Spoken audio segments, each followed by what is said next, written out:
Omar is unstoppable. The year was 2011. Even at the height of the Arab Spring, winter still reigned in Lampedusa. It was a bitterly cold March when more than 7,000 migrants arrived within days of each other. On the pier, we were frozen stiff. The ambulance tore back and forth from the clinic. We worked day and night. Most of the refugees had come from Tunisia. They were everywhere on the island, on the beaches, in the coves, in the fields. One day, I received the message that a group had managed to beach their boats nearby on Isola dei Conigli. Most of them had disappeared, but one boy named Omar was found beneath one of the boats. He was in a critical condition, dehydrated, emaciated, and running such a high fever that it was giving him convulsions. We took him into the clinic. We inserted an intravenous drip to rehydrate him, and when he remained weak, I called the emergency helicopter so that he could be sent to hospital in Palermo. It took 10 days for the doctors to get Omar back on his feet. But then, instead of making his way to Germany, France, or the Netherlands, Omar decided to come back to Lampedusa. I remember picking him up at the pier as clearly as if it were yesterday. He was transformed from the sick child we had found into his energetic, confident 17-year-old self. A Lampedusan family who are friends of ours said they would be glad to host Omar, and they welcomed him into their home. After a few months, however, the father gave me a call. Pietro, we can't keep Omar any longer. Things aren't going well, and we could barely afford to support our own children. At that point, Rita and I decided to host him ourselves. He spent a few more months with us, but he craved independence and did not want to be a burden. So we got in touch with some friends in Rome, where Omar ended up finishing school and qualifying as an interpreter. Almost a year later, Omar returned to Lampedusa and found work at the reception center. He was good at his job and could speak several languages. But unfortunately, he had a problem with authority. He was always siding against his fellow workers with the migrants who, like him, had suffered greatly. He could not tolerate even the slightest discourtesy or the smallest error on the part of the administrators, who had a tough job managing countless moving parts and dealing with all kinds of problems. On several occasions, he had become the ringleader for refugees who begged an extra meal or blanket, or for those who simply wanted to leave Lampedusa and move on to their next destination. The director called me time and time again. If he keeps going like this, we'll have to fire him, he warned. Rita and I tried to reason with him. We said that he had to accept the hierarchy within the center, that he should be more understanding of the difficulties involved in accommodating thousands of people. Do you know how they're feeling? He retorted. Have you ever been in a situation where you are dependent on others to take care of you? Any abuse of power over them is just unacceptable. I really hope you can understand. We did understand, but we could not say so. Would only have made things worse. After less than 2 years, Omar quit his job. He decided to leave Lampedusa and find work elsewhere. In the time we had known Omar, we had gradually learned of his background. He was an orphan and had been adopted by a penniless family from a village near Sfax in Tunisia. His adopted mother doted on him and would have done anything for her.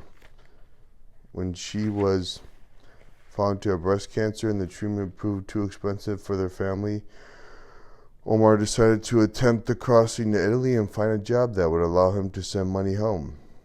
And he did just that. He kept only a few euros for himself and posted the rest of his salary to his sister for his mother's treatment. One day, Omar received a letter from Sfax. He had a bad feeling about it straight away, refusing to even open it. He left it on the table and ran off to cry by himself. Rita opened the letter. Omar's hunch was right. The treatment had not worked and his mother had died. Rita found him outside and hugged him tightly. She had him sit with her on the beach and stroked his hair as if he were still a child.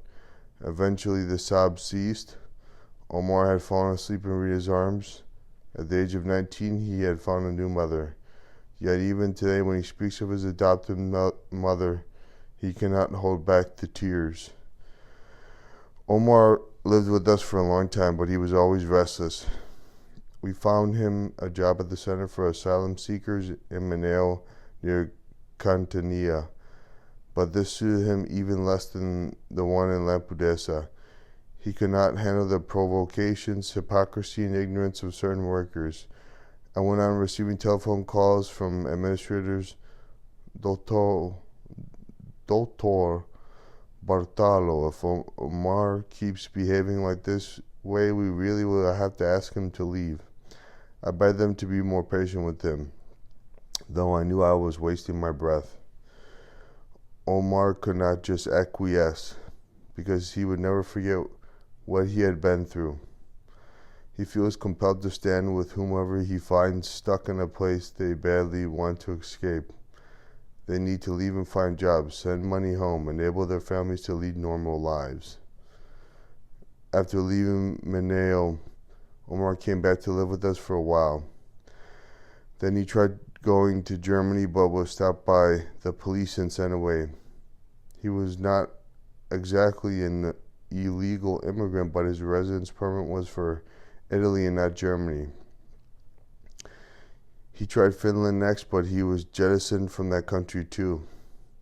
It appears the European Union is a union not of people but of borders and walls.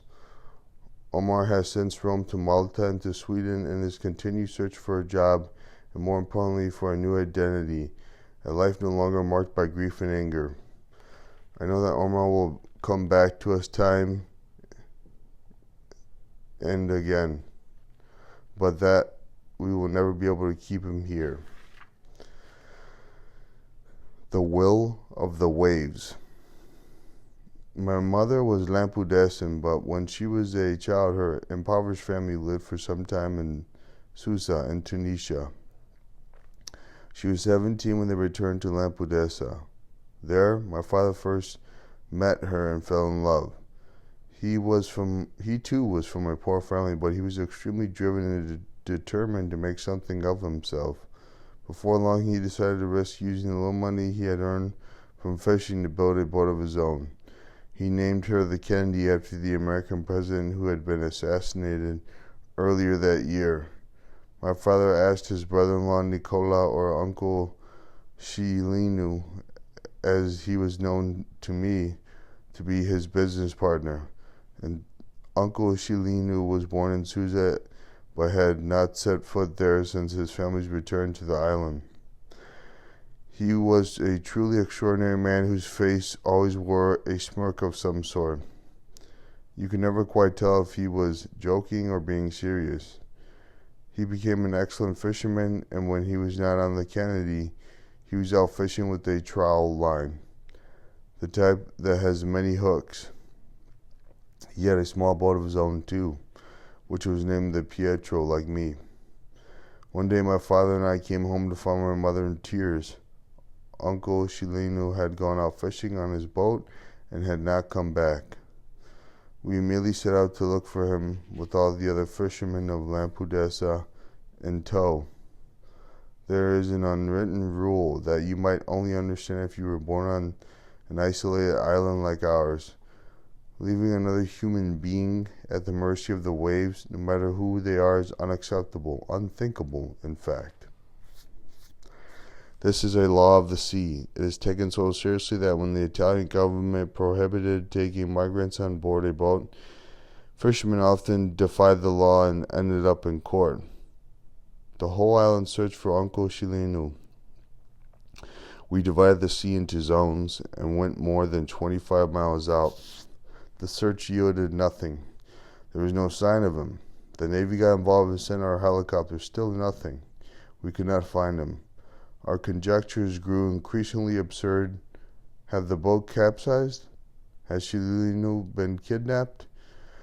The Coast Guard sent a message to all the port authorities of the Mediterranean. At home, our hopes of finding him dead or alive grew dim.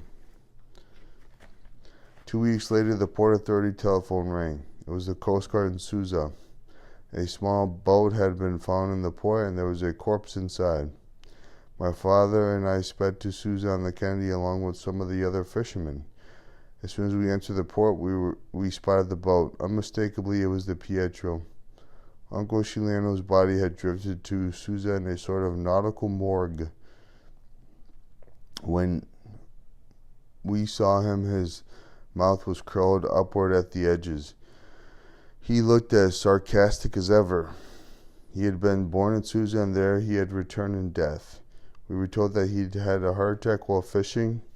The boat's motor had kept running, so must have taken him all the way to Tunisia by some caprice of fate, as if it wanted to deposit him on Tunisian soil. The following day, we put his body on the Kennedy and took him back to Lampedusa. Perhaps we were wrong to do so.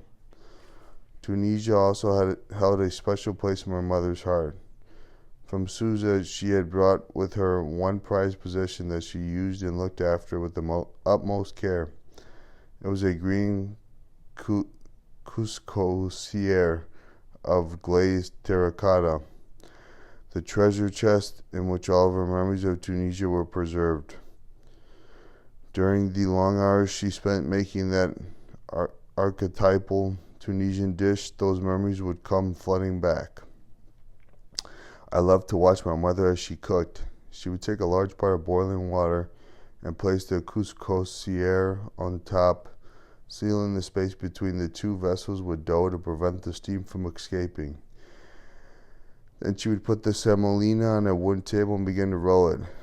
That was the trickiest part of the recipe. My mother was a strong, imposing woman who had incongruously beautiful hands.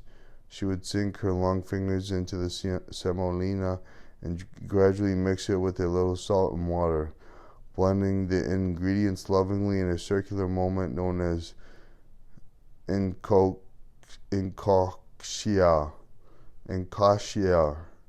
She looked as though she were sculpting a work of art, and as she worked I could tell her that her mind was wandering back to the sights and smells of her childhood.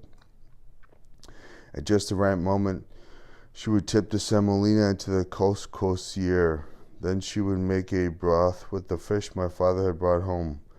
Since fish was a staple in our household, she often dressed it up by garnishing it with vegetables from the garden, transforming it into a triumph of colors and flavors. Even I loved her couscous, though I was the fussy eater of the family. It is a dish that is at once simple and intricate, one that has always united the inhabitants of both shores of the Mediterranean. The family that lived opposite us was even less well off than we were. In my mind's eye, I could still see my mother in her apron, filling a huge ceramic bowl with couscous and crossing the street to take it to her neighbor and friend with a smile. Even if you were poor on our island, you shared what you had and helped each other out. There was no selfishness and there were no barriers. There is one restaurant in Lampedusa that cooks to perfection the couscous that my mother made. Every time I taste it, I feel like a boy again. All my childhood memories come back to me, as did my mother's memories of Tunisia when she was cooking it. The chef is none other than my sister Katarina. She values the cultural significance of the recipe, and in it, she has also preserved a small piece of our family legacy. My other sisters are also excellent cooks. They all learned from my mother's inventive ways of presenting fish. When we were children, we often tired of eating the stuff, and my poor mother was running out of new ways to prepare it. One evening, she served us a mouth-watering polpettone, a type of meatloaf full of eggs, mozzarella, and cheese.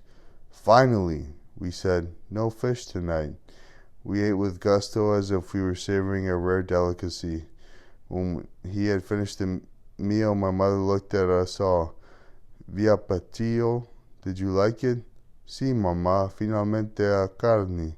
Yes, mamá. Meat at last, we chorused. She smiled. No, u por pituni, fatu chu pisca era, she said. That was fish you just ate. She had simply mashed it into the consistency of minced meat. Once again, she had amazed us. The greatest gift. One day when I was at the clinic, sorting through my posts for the day, I received a pleasant surprise. It was a letter from the head teacher at an elementary school in Pisa. Her pupils had come first in a national competition for school children on the theme of the unsung hero, which is dedicated to honoring individuals who do not appear in the history books, but whose example has much to teach us. The class had won 5,000 euros for their nomination of the World War II resistance fighter Athos Mazzanti. Since they had heard of the many young people who were rescued in Lampedusa, they had decided to use their prize to buy toys for children less fortunate than themselves. Mazzanti had also received a prize and had decided to donate his to the same cause. The teacher asked in her letter if we were at the clinic would mind receiving the toys and distributing them to the children when they arrived. Soon after this, the presents flooded in, boxes and boxes of soft toys, building blocks, and all kinds of games. The best thing about those gifts was that they came from the children themselves. Instead of simply sending money to buy toys, they had bought and wrapped them individually and attached little notes in Italian and English. Dear children, one said, you left your countries to find a different and better life in Europe. We young people have got to change this world and follow in the footsteps of men and women who gave everything they had. Among the packages was even one gift for me. I was moved when I unwrapped it, and I still guard it jealously. Not long after the presents arrived, hundreds of migrants arrived on a single boat. With more than 50 children among them, I loaded the toys onto my car and drove to the reception center. But the children were no longer there. There were so many of them that had been sent to their next location straight away. At first I was disappointed, but then I realized it was better this way. They were now one step closer to their new homes. I was on my way out when a worker from the reception center called out to me, Tutu, sini su dunici, I voli vidiri. Doctor, there are still 2 little ones here. Would you like to see them? I turned on my heel and stayed for hours, playing with the charming little boy and girl. On May 8th, 2016, a brilliantly sunny Sunday morning, there were lots of children at the center with their mothers and all of them healthy. My colleagues and I filled the boots of our cars with toys and went to the center. Another kind donor had also provided an enormous tray of biscuits for the rescued children, and we all had a wonderful time. Mother's Day had never seemed so meaningful. At the clinic, some of the gifts are still wrapped up. When small children come in, we like to give them one each. We open the presents together, then we go to the playroom and the children have fun there while their mothers are seeing the doctors. When it is time for them to go, we say they can take whatever they want away with them. Amazingly, they never choose more than 1 or 2 toys, as if out of respect for the space and for the children who will enjoy it after them. Fatuma in Jerusalem. Fatuma, age 37, Somali. Jerusalem, age 15, Eritrean. The list grows longer. My USB drive fills up every day with the names and faces of women, some of whom are adults, others little more than children, mothers, daughters, wives. I catalog their names and preserve their stories with the meticulousness of an archivist. I do this because I do not want them to be forgotten. I travel all over Europe telling their stories, and I want to give each of them the space they deserve. I do not want to leave any of them out. I hope their gripping tales will help people to understand what is happening. They have certainly helped me to understand what has changed over the years and what kinds of problems we can expect to confront. Fatima and Jerusalem have had completely different